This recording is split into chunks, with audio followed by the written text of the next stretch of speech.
So what would it look like if everybody thought the same way? I mean, have you ever really sat and thought about it?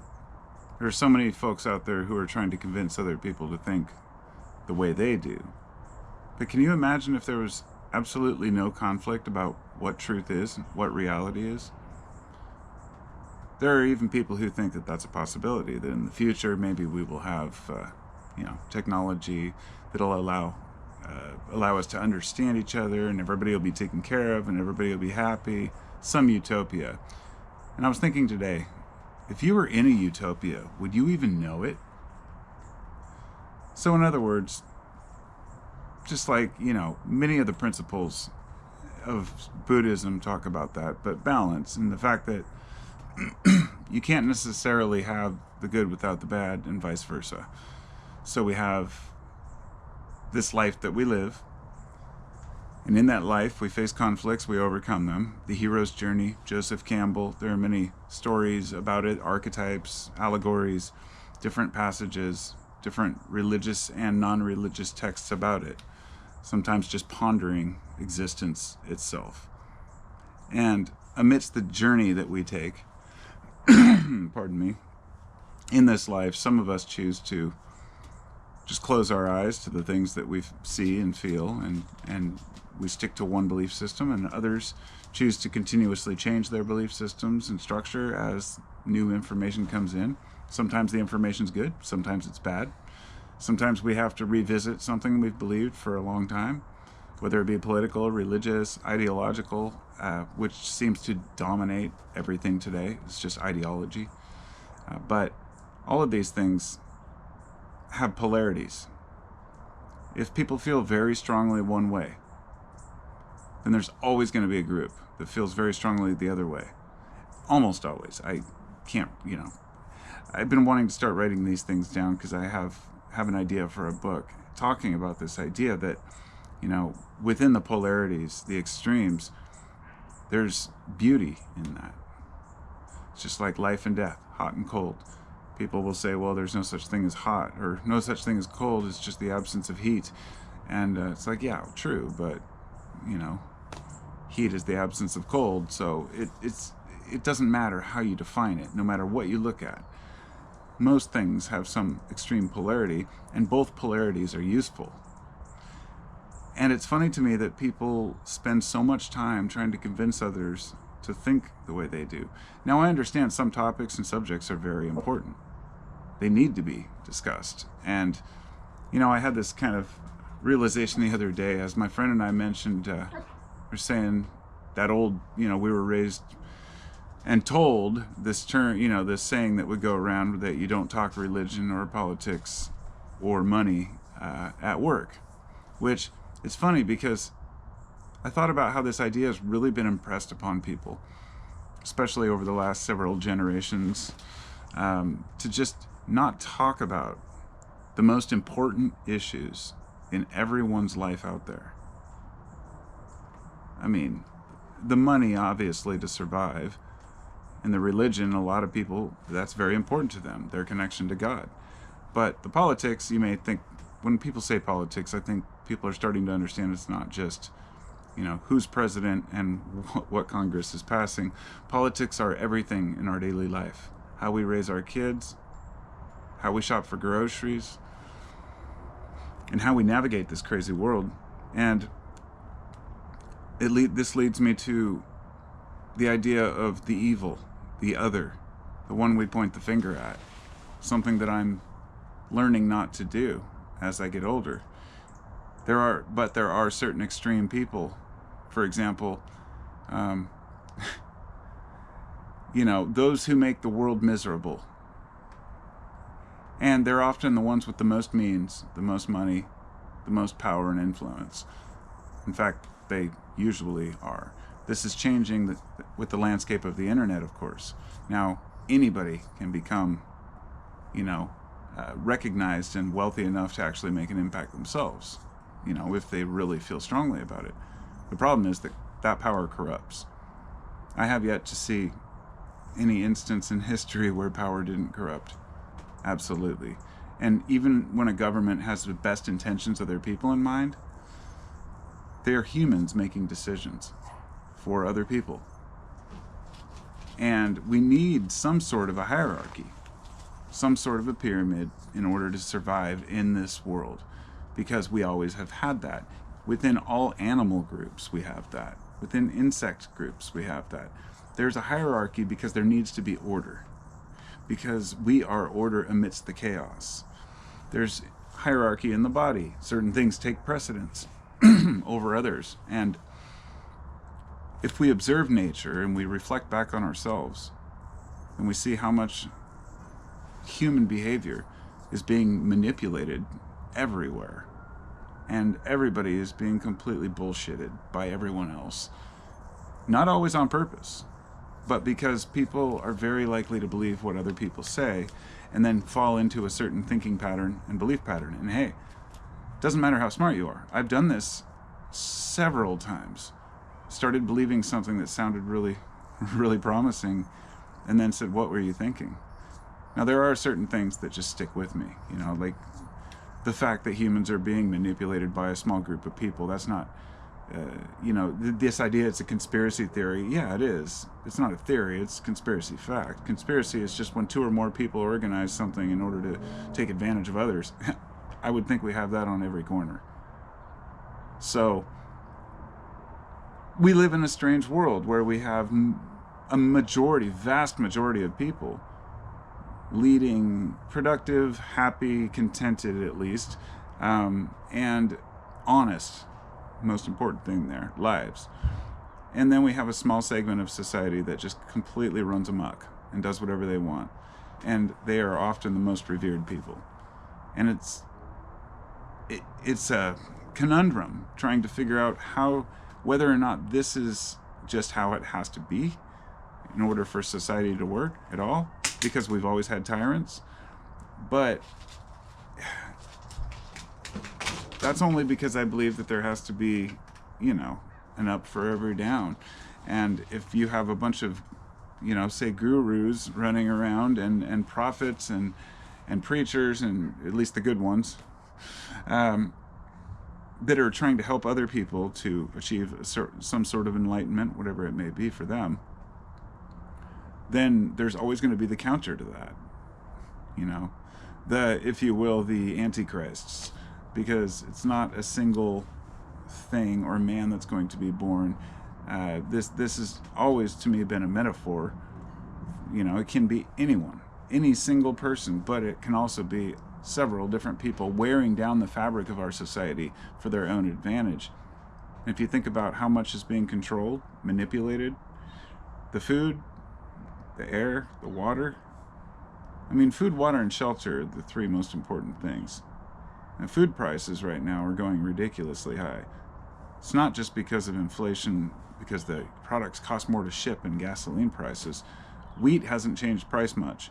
It's still about what it was. And the fact is, a lot of the products have been boosted up by these companies because they've been consolidated into larger groups. This is why Kroger is being, all these different groups have consolidated into just a few choices, and then they manipulate the market. So the food's manipulated, the dairy, the meat, the vegetables, everything.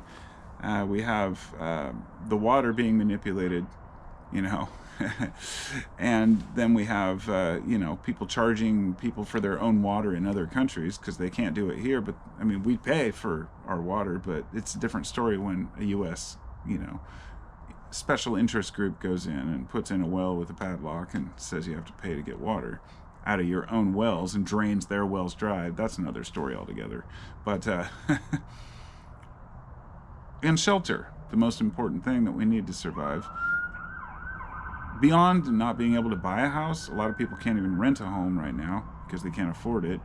And that's understandable considering 30 to 40% of the houses being bought right now are bought by big tech firms or basically hedge funds that invest in all these different companies. I didn't mean big tech firms. That was the wrong. So don't quote me on that one. There's hedge funds and these it's really disgusting what's happening in the money system, because people have a lot of extra money to blow. Then they buy back their own stock and they don't pay taxes, and the rest of us just work our ass off to try to survive and get by. And so there's a certain, what a lot of people would define as evil, and it's hard to see it as evil because it's just capitalism, it's money, and some people see capitalism as evil, that it causes, greed, and greed is evil. But then I started asking myself, is that just part of the balance? There are some people who give everything away, and there's some people who take. And then I started observing animals. Okay, animals are often selfish too, but they're caring for each other as well, even with different species.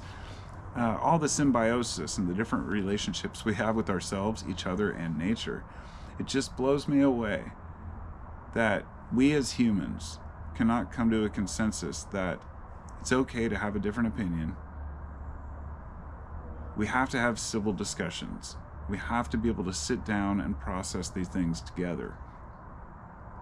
It's like I heard somebody say the other day, it's like, the number one thing I feared, when I was younger, conspiracy theory wise, was like this, kept hearing about this whole new world order, a one world government, which is like the worst thing that could happen. However, we do need a one world group of independent nations that work like organs on the earth as a body, if you will, and each nation is still able to do what it wants, has an autonomy. It's and it's a sovereign nation. They always have been, but to have at least a group agreement on what we do in certain disasters. It's just like in the U.S., the FBI and the CIA and the ATF and all these groups, they don't communicate really at all. In fact, a lot of the times they're in competition and they argue with each other.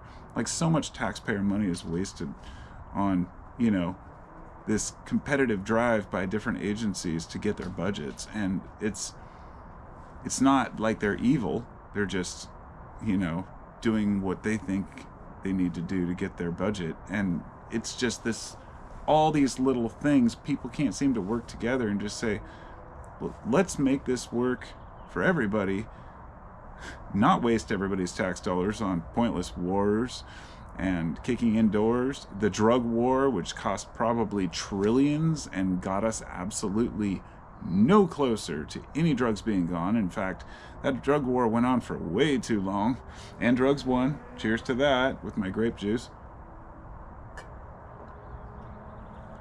But it really is grape juice, actually. It's good too. And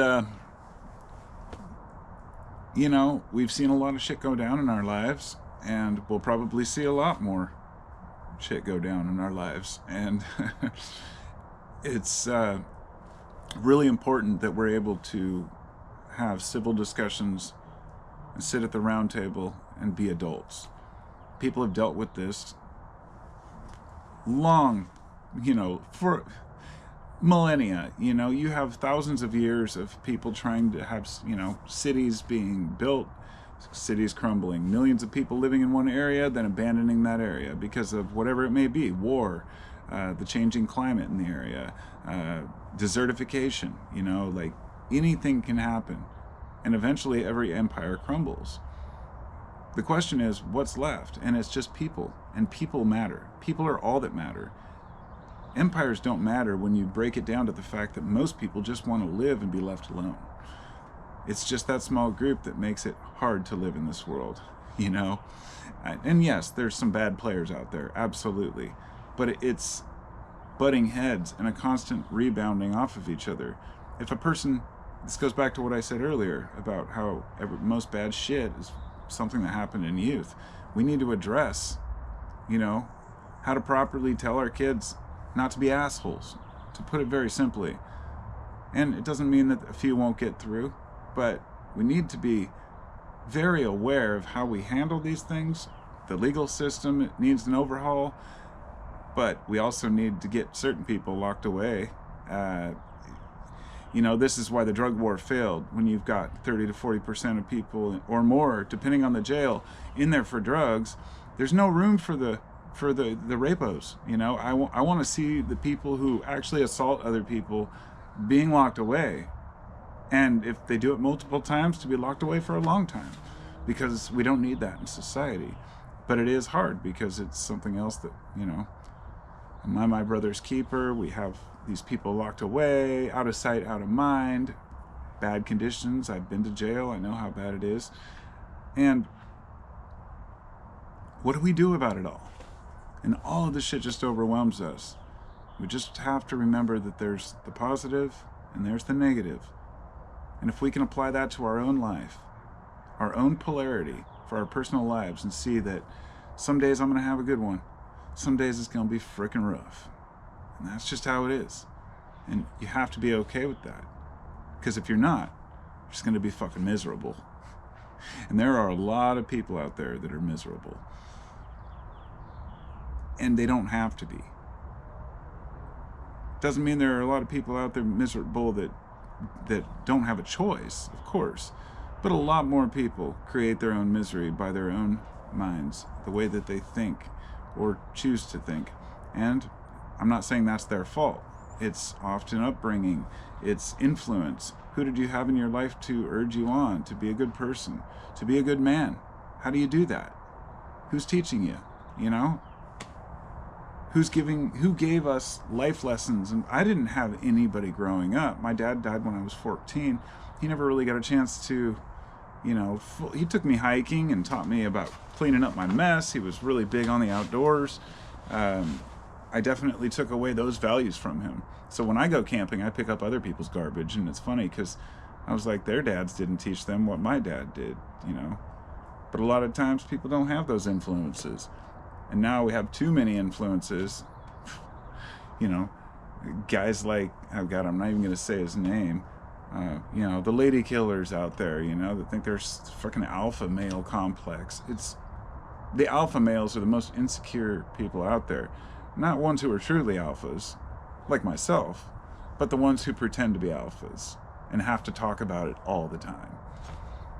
You know, you may be the loudest one in a room, but it doesn't mean you're an alpha male. There are many things that make a man, and it's not just learning how to abuse other people, but leading kids astray is the problem. The kids watch too much fucking TikTok. They have too many social media accounts at too young of an age. I'm guilty because I've got young kids, 11 and 14. Fortunately, they don't, you know, use TikTok. I forbode it in my home. But, you know, yeah, they're still online. My one son's a gamer, and not really a gamer, I guess. He, you know, he codes and builds stuff, but he makes music too. But they're exposed to the internet, like all the kids are, and it totally changes their behavior because of what they see. And we have to counter that with good values and remind them that out in the real world, it's not what you see online. So that's my rant for the day. I just wanted to stop and say, hey, I think the camera is still on. Oh yeah, good. I would hate to have that whole chat and just have it go up in the air, right? The ether. That's happened before. Just like, oh, didn't record. Oh well. Remember the polarity. Remember that we need both. And try to give people the leeway that they need to be themselves. And feel from your heart. You know, if you say some shit to somebody that hurts your own heart, you'll know. You'll get, you know, sweaty palms, or you'll feel tense when you go to type something. Just don't do it. Just don't bother. As soon as the conversation gets that way, because that's how people live now, is through text. You know, it's like, you can't read into it too much. And I think that people's minds are being warped by the internet and text, but also just the world in general and the way that people are behaving to each other because of these things. And it's a compounding problem that I hope we can resolve. And I hope that folks see through it and start to realize that their minds have been captured by brands, by politicians, you know, by situations in other countries and things that aren't worth thinking about all day and worrying about, spending time on TikTok and posting and trying to get famous and just to be famous, so you're famous, so you can sell products and be an influencer. It's a weird world, man. I mean, I miss 1987. I'll talk to y'all later. Thanks to all of you. Thanks for my donors and my patrons, my friends, my family. Much love to you all. Have a wonderful night.